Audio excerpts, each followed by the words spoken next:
കുഞ്ഞുങ്ങൾക്ക് solid introduce ചെയ്യുന്ന സമയം തന്നെ ഏറ്റവും ആദ്യം നമുക്ക് ഇൻട്രൊഡ്യൂസ് ചെയ്യാൻ പറ്റുന്ന ഒരു വെജിറ്റബിളാണ് പൊട്ടാറ്റോ. അതിനായിട്ടൊരു കുഞ്ഞ് പൊട്ടാറ്റോ, കീവിൻ്റെ പോലെ ഒരു കുഞ്ഞ് പൊട്ടാറ്റോ എടുത്തിട്ട് ഇതുപോലെ കട്ട് ചെയ്തിട്ട് നന്നായി വാഷ് ചെയ്തെടുക്കുക.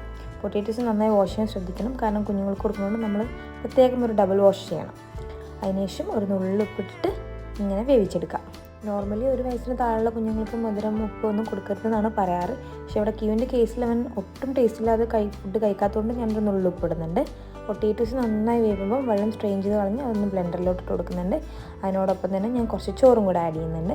എന്നിട്ട് ചൂടാറിയതിന് ശേഷം ഒരു നുള്ളി വെള്ളം ഒഴിച്ചിട്ട് ഇതുപോലെ ഒന്ന് മാഷ് ചെയ്തെടുക്കാം. ജസ്റ്റ് ഒന്ന് മിക്സിയിലിട്ട് അടിച്ചെടുക്കുന്നേ ഉള്ളൂ, കാരണം ഇപ്പം ക്യൂവിന് 8 months ആവുകൊണ്ട് കുഞ്ഞു തരിതരിയൊക്കെ ഇങ്ങനെ കഴിക്കാനുള്ളൊരു സ്റ്റേജ് ആയല്ലോ, അതുകൊണ്ട്.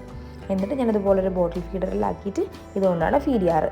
ഇത് മുഴുവനൊന്നും കഴിക്കാറില്ല, എന്നാലും മാക്സിമം ഞാൻ കഴിപ്പിക്കാൻ നോക്കാറുണ്ട്. നമ്മൾ ആദ്യം ഒരു ഫുഡ് ഇൻട്രൊഡ്യൂസ് ചെയ്യുമ്പോൾ തന്നെ കുറേ ഇങ്ങനെ ഫോഴ്സ് ചെയ്ത് കഴിപ്പിക്കാൻ പറ്റില്ല. അവർക്ക് എത്രയാണോ അവർക്ക് കപ്പാസിറ്റി അതിനനുസരിച്ച് നമ്മൾ ഫീഡ് ചെയ്ത് കൊടുക്കാം.